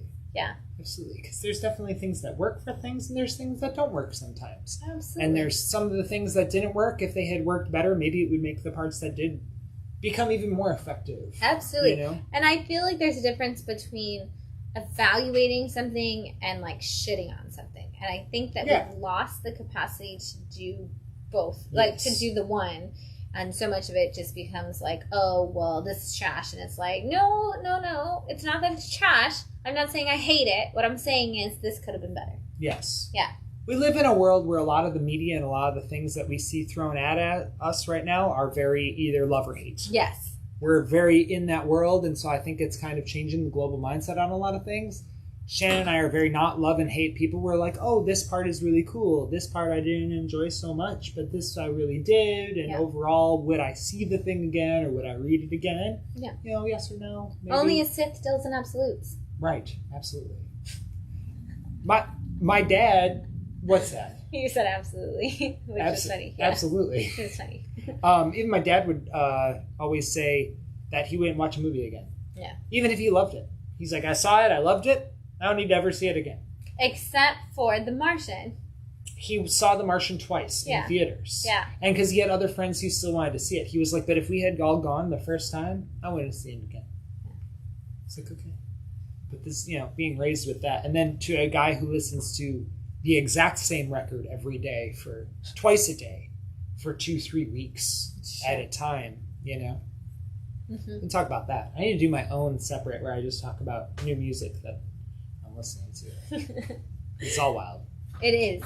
It's wild stuff. Follow me on Instagram, Instamat Live. I put stuff in my stories. Usually the soundtrack that I put in stories is like what was on at the time or something that's just relevant. But usually it's what I'm listening to at the time. What do you have next? In stock? Something like that? No, I have one more pick of the week. Whoa! Yeah, speaking of things that are crazy, this is from Jeff Lemire and Andrea Sorrentino. Another one of those I can just assume would also have been Phil's pick of the week. This is the team behind Gideon Falls. They've created a whole new universe called the Bone Orchard Mythos. The first thing in it was a free comic book day special this year. The second thing in it was a graphic novel. And now we're getting to the first series. If you didn't read the free comic book day or the graphic novel, doesn't matter. They don't connect in any way, shape, or form other than that it's all this like weird horror world that they're doing together. So it doesn't really matter. But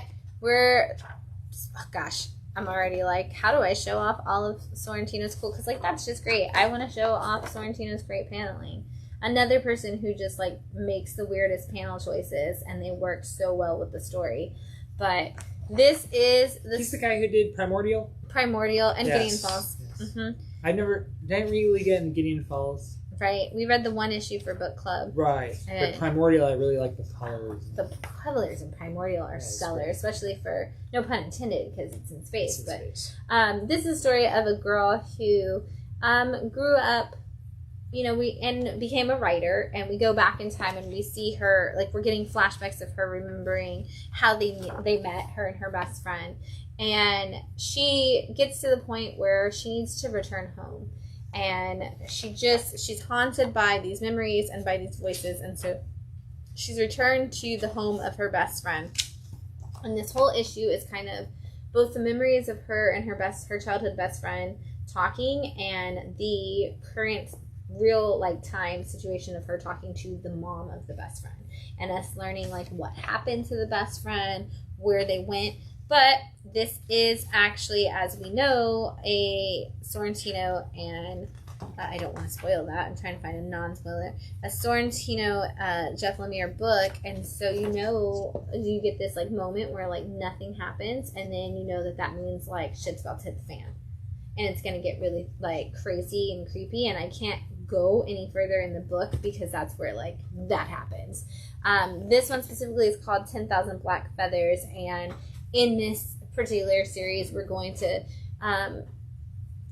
this girl seems to have the power to hear things from beyond our world, and she doesn't want to hear them, but she can no longer deny that she does, and this is her trying to deal with it. And things are going to get creepy and crazy, and it's Jeff Lemire, so they're going to be well written, and it's Sorrentino, so it's going to have some of the best art. And you should pick it up. And we do have the free comic book day issue, so if you're I want to know more about the Bone Orchard mythos and where it's all going to go and how it started, we do have that, and then I think we might have one copy of the graphic novel that is in that world left already. But you don't have to read them all, but you probably just should, because they're great. Cool. Yeah. May I have some wine, please? Sure. Thank you. Let's take these off. Before we get to our in stocks. Yeah. Not as much room here as our regular table. Not as wide because it is case, but we are in the middle of, for those just tuning in, we are in the middle of the new store, which is super cool that we're on the floor of the store. This is the first live stream since we've moved to Bradenton that has actually taken place in the store, so that's super cool to get to do that. And we are at the press counter, which you have. Yeah. So if you have questions about CGC or cleaning and pressing, or key and collectible comics, you can actually go specifically to Matt's counter, and I'll take care of you. Yeah. What's your favorite key in the store right now? I don't know. I can't really move the camera here. You can kind of see that there's a top row up there. There are some really cool Silver Age books on that top row. I guess out of all these, I really love The God Loves Man Kills, which is behind your head on screen right now. And below that, there's a New Mutants #1. I believe it's a second print, but it's signed by Bob McLeod, which I love his art, which is very cool. And then probably the Exiles #3. Because you love that Captain Carter. I love Captain Carter, and it's such a cool cover. Though we have a copy in our personal collection that's a 9.6. Yes. So it's not like... You don't need it. We don't need it, and really none of these keys I really need. All the ones up here I kind of have. Some of the cool notable stuff that's up there right now, and again, blocked, is... Adam, the Legend of the Blue Marvel. That's a really hard to find key that we've got up on the wall right now. And if you look right in the center there is, and I can maybe zoom in here, that is an Invincible #1 up there. That's a first printing, which is incredible that we have one at all. And we're very fortunate. There's also as you can see kind of on the left here, that blue book is a first Cowboy Bebop, which is the first Cowboy Bebop comic book. And then there's been a lot of interest in the Elsa Bloodstone and a lot of talk about that, which is sitting next to it. Really good key wall. If you guys did come to the store in Austin and you're still following along with us, I have to admit that I did stash away keys like acorns the whole time while I was there. Once we found out that we were moving here to Florida. And I've stashed a lot of keys and Silver Age books, and those are out on the floor here. And again, a lot of interest in those the last few days, which has been exciting to see, and really fun. Yeah. Really fun for me to talk about them with customers. Absolutely. And see people get excited. Absolutely. Yeah. I just want to see you guys get excited. I know. It's my favorite part. Yeah. I love when people get excited about comics. We had, we're already seeing a lot of customers who are coming in who are like, oh, I'm getting back into comics for the first time. And I don't, what can you suggest? And Josh is like, have you met my friend Shannon? And I'm like, okay. How many suggestions do you want? Let me just start there. Give me a number. I'd be like, I'm out. This is a lot. Because, I don't want to overwhelm you with suggestions. Do you want one suggestion? I will suggest one book and kind of feel it out. And if you're like, okay, I need more, I'll be like, all right. Rabbit hole. We're going down it. Here we go. We had a customer come in on that side. Do you have any books about vampires right now? And I was like, oh, man. Well, so this section of the wall is all vampires. Yes. It's a great time to be a vampire fan in any form of media, so I'm excited. A lot of interest in bloodstained teeth since we've been here, which has been crazy. We sold a lot of bloodstained teeth. Yeah. Different from our wine-stained teeth, which we have right now. Mm-hmm. Yeah. Yeah, Different. Though I would read that book, too. Wine-stained teeth? Yeah. Yeah. Isn't it called The Vineyard? And then, from Aftershock? Kind of similar, yeah. Something like that. We do have some more books in stock that came out this week. I'm interested in this. What is this? This is Above Snakes. This is a crazy book. Also Hayden Sherman on art, so you can once again just show off some of that crazy Hayden Sherman art. I know we don't usually show. I saw it on the wall and I was thinking that might be my pick of the week.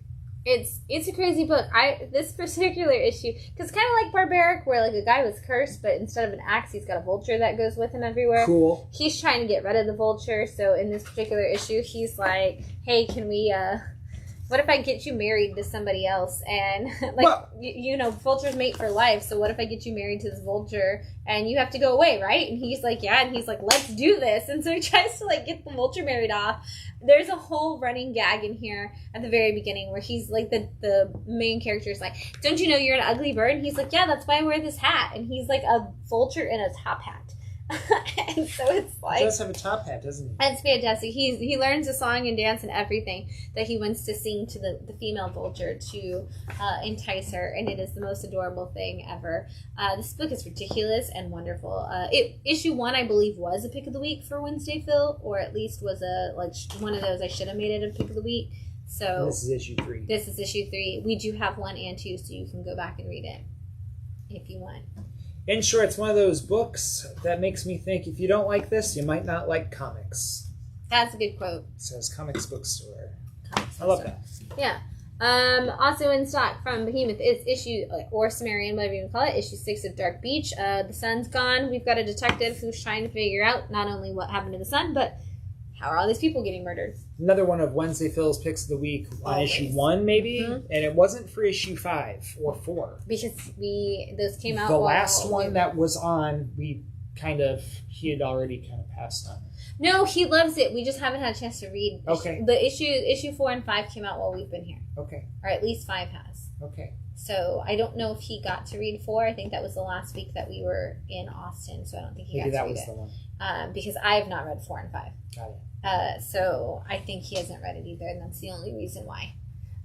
Because it is one of those series that he's kind of obsessed with. Another one of my probably picks of the week. Oh, absolutely. Mad Balls versus Garbage Pail Kids. This is also issue 3, I believe. And Dynamite's putting it out. Dynamite has a lot of kids' books coming up, which is such a weird... Totally. I was hoping for a sexy skull-face cover. Oh, but there are trading card covers. Kind of a sexy baseball cover. I don't know that I would call that sexy. Yeah, that's sexy that's right not there. Sexy. It's very sexy. He's hitting the ball. There's Mad Ball gooiness. Very sexy. I'm looking for a skull face Mad Ball, you guys. If you got a skull face, I like it. This has been hilarious. It's great. If you have any of that nostalgia for either of those things, they are doing Garbage Pail Kid trading card variants for the whole series, which is super cool. Classic. I love it because they did the Rainbow Bright series with Dynamite, so I love that now they're doing Garbage Pail Kids. It's like, and Mad Balls is like all of my childhood is getting books out of Dynamite, which is such a funny thing. And this is kind of hilarious. It's like the Garbage Pail Kids are playing a baseball match with the Mad Balls. You gotta get into it. Bloodborne, the Lady of the Lanterns. This also springs out of the Free Comic Book Day series that started this year. Cullen Bunn.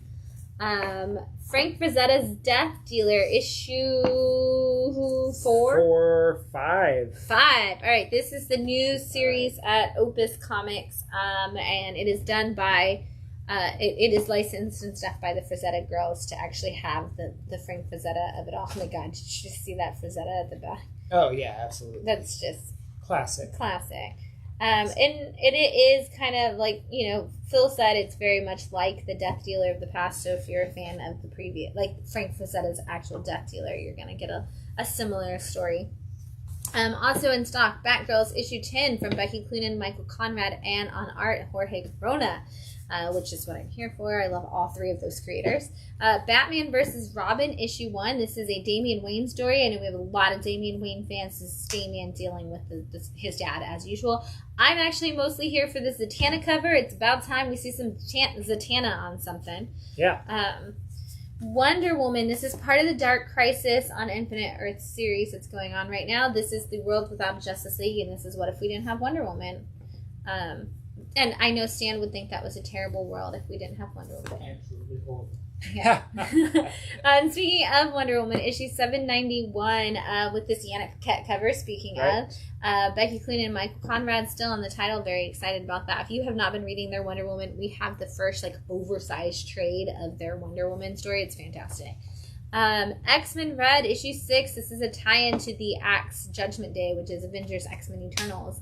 Tying in all together. Every time you say that, I think you're saying X Judgment Day. Axe. Like the body spray. I would say like the thing to chop wood, but sure, like the body spray too. Yeah. I don't know. Everybody knows Axe body spray, and it's spelled the same way. I don't know. I just forget that it exists. Yeah. You're an old Spice guy. I am old. Superman, son of Kal-El. This is issue something. 13? 15. Superman Clark Kent is returning soon, so this is gonna all come together with that. Sure is. Amazing Spider-Man issue 9. This is the Zeb Wells Spider-Man that is going on. Very cool. It is Zeb Wells, right? It's Zeb Wells. Okay, cool. King Spawn, issue 15. 14. That's an ad for issue 15 on the back, so I got that wrong. Just kidding. You got it. King Spawn. And the Midnight Suns are back with a new team that features Ghost Rider, Blade, and Magic front and Magic center. Cover. I love Magic. Oh my god, she's awesome. She's the best. She's super cool. Jurassic League issue 5 of 6. This is people loving it. What if the Justice League were dinosaurs? Awesome, great concept. I'm gonna make a question mark on this. This is the Flash, Fastest Man Alive official movie tie-in? Question mark. Are we still getting that movie? Will the movie ever happen? Who knows? This is a 3-part series to kind of tie in with the movie that we may or may not ever get. Does it look like that dude who captured those kids? I don't know. It looks like they changed it.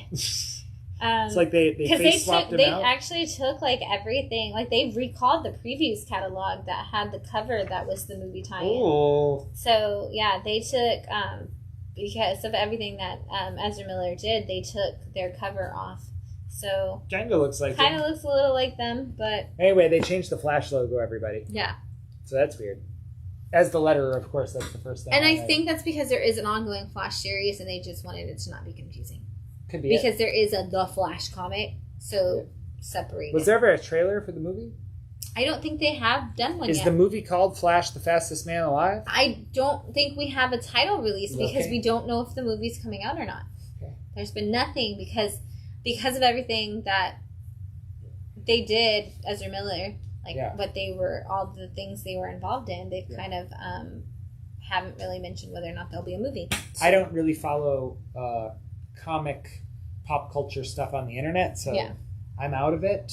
Yeah, so we'll know. I don't know. We'll see if there's ever going to be a Flash movie. Yeah. Captain Marvel issue also 41. I read that backwards. This is actually this is the Spider-Man 60th anniversary cover. I just thought it was great because you do have the little heart with all the Spider-Man girlfriends in it, and I love that Gwen Stacy and Felicia are in the front, and Betty. I think it's Betty Brant. This is Betty Brant? I think. No, that's Betty Brant. Who's that? Maybe that's Betty. Maybe that's supposed to be Betty. I don't know. One of the brunettes is supposed to be Betty. It's not Mary Jane. Oh, that's Mary Jane. That's Mary right. Jane? Yeah, and that's Betty. Mary Jane looks like she's 48 now. I guess they're old. They had kids or something, right? Yeah. I don't know where we are on this story. Blind Alley issue 5. That's the same book, but I brought this Tana cover. Okay. Blind Alley issue 5 from Behemoth. Cool. We've got some second prints of Axe Judgment Day issue 1. We've got a Moon Knight 14 second print. Cool cover. We've got the 60-year anniversary Amazing Spider-Man 900. Very cool. Oversized issue. We've got a second print of Edge of Spider-Verse #1 with the first Spider-Rex. Yep. And Spider-Man Noir in there. Pretty cool. And then a second print of Shang-Chi and the Ten Rings #1, which, I mean, my favorite cover was that art germ of the sister. I thought that was a dope cover. That. Oh my gosh, it's on our wall. It's a great cover. But yeah, so those are our in-stocks for comic books. We also have some trades in stock. Oh my god, there's so many good ones. Okay, I'm going to start with this one. Alien Revival. This is the new Alien series, which I know you were reading. For a while. I read the first Alien series. Yeah, this is That's it. This is the one. This is the 7 through 12 of that. So I know you read the first arc. This is the second arc of that series, and it includes the annual. So this is Philip Kennedy Johnson's new Alien series. That's been super dope, and a new Alien series has just started. If you want to keep going with that. Also in stock, we've got a series called Virtually Yours. This is all about a How you can find your life mate, essentially, on a dating app. But it is, they pretend to be your boyfriend or girlfriend, so you can, just get all those family members who constantly tell you that you need to be in a relationship to shut up by pretending that you have a relationship going on. As simple as ordering a pizza through an app, you can order a fake boyfriend. And this is the story of one girl who decides to do that, and ends up with the fake boyfriend of a former child star. Cute, fun story. We also have Rogue Sun Volume 1 spinning out of the pages of this massive universe, which is the Radiant Black World. This is Ryan Parrott's addition to that, and Rogue Sun. Honestly, I freaking love this story. This is a superhero who passes away at the very beginning of the story and leaves all of the tech to be the superhero to his son that he's estranged from. Kind of like left his family when he was really young, got married again, had his own kids with that family, and kind of never talked to his son. And after his passing, the superhero Rogue Sun leaves all of his tech to the estranged son, and now he's kind of having to figure out not only how to be a superhero, but he's got his father as the AI in his suit. And so he's developing a relationship with a father he never knew at the same time as trying to develop superpowers. Super, super great. Love this book. The massive universe is wonderful. I can't wait to see more from what Kyle Higgins and Ryan Parrott are doing. Also new this week, trade is Speed Republic. This is issues 1 through 5.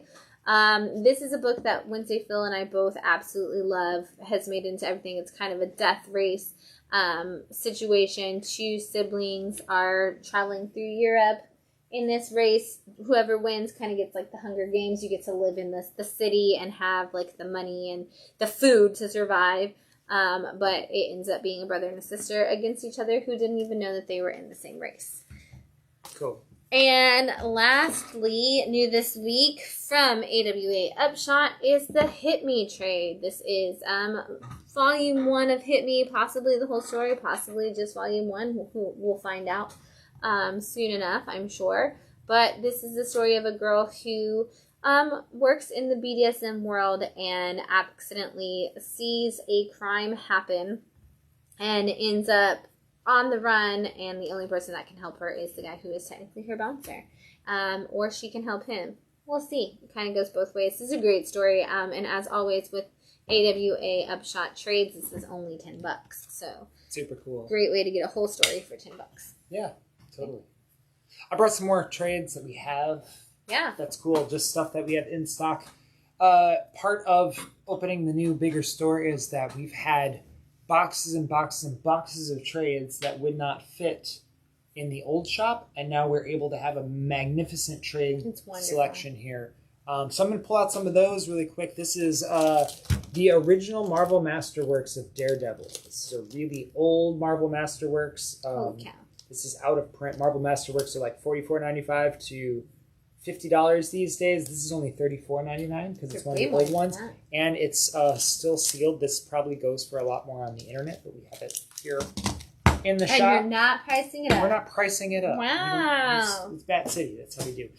Speaking of, we have a ton of these DC Archive editions. I think our deal on these is that they're half off because we have a ton of them. And this is actually the All-Star Comics. This one is Volume 1, and it does include that All-Star Comics with the first appearance of Wonder Woman in it, which is super cool. Each of these usually has 4 or 5 issues. This is issues 3 through 6. So, yeah, 3, 4, 5, 6. Yeah, 4 issues. 7. That's it. That's the issue. Oh, yeah. Okay, so it's 3. Just the one. 3. Yeah. Yeah, that's pretty cool. We have 70 of these. Literally, we have All-Star Comics Volume 0 through 10, and then the Atom, and Adam Strange. We literally have every single like Plastic Man. We have multiple copies of Plastic Man. 10 volumes of Plastic Man.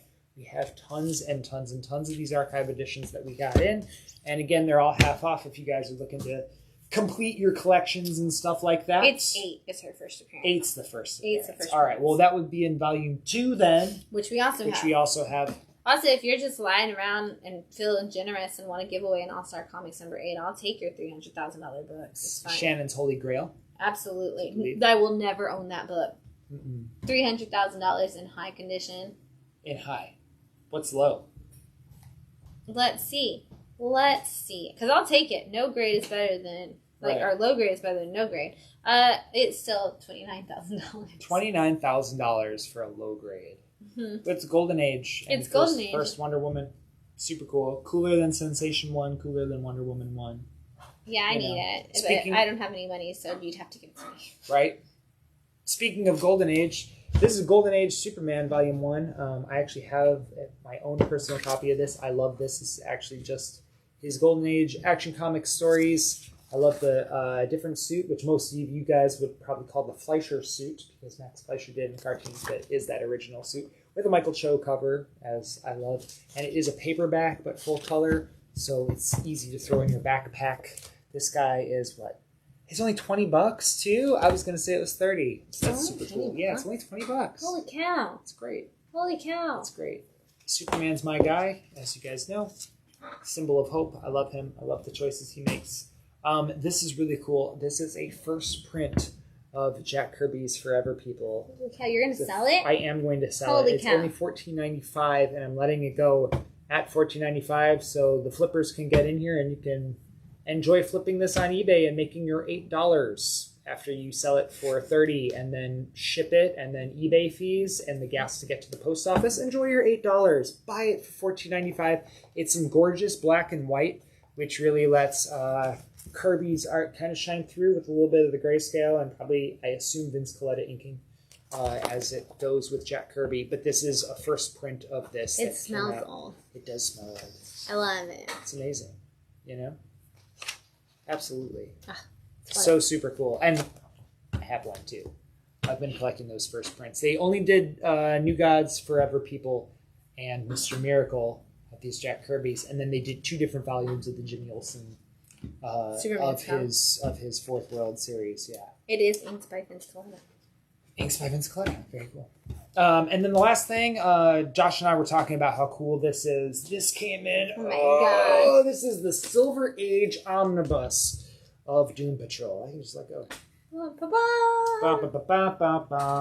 It is $100. What's in it? But look at that thing. It's issues 80 through 85 of Bruno Promani's My Greatest Adventure. It's 86 through 121 of the Doom Patrol. And issue 48 of Challengers Unknown also includes a special crossover issue of The Brave and the Bold 65, collected for the very first time. Very cool. Very first all time. Together. Silver Age Omnibus of Doom Patrol. And this is the cool, weird Doom Patrol that you wanted. No Danny the Street. If Danny the Street is your favorite character, that's Grant Morrison stuff. But we do also have a jumbo collection of Grant Morrison's Doom Patrol here in the shop also. Come by and check out our trade selection. It's fantastic. Yes. And there's so much of it that's half off. Yes. There's actually a massive half off section, and then even bigger full price selection. And a lot of the ones in the full price currently are half off too. Mm-hmm. Because who cares? Who cares? Go for it. Read books. Yeah. Come in, find something that you really like, and we'll make you some deals. The more excited you are and the more polite you are, the more of a deal you get. That's true. It's true. What else you got? Nothing. I got nothing else either. Yeah. Well, thanks, guys. It's fun to do this from the shop. Maybe it'll be here. Maybe it'll be behind the counter next time. I don't know. Maybe it'll be in front of the counter. Maybe it'll be in the kids section. Maybe it'll be in the classroom. We've got lots of options. It could go anywhere. Yeah. We just move it all around. All around. Whoa. Don't throw us out. What? Come on. What's going on?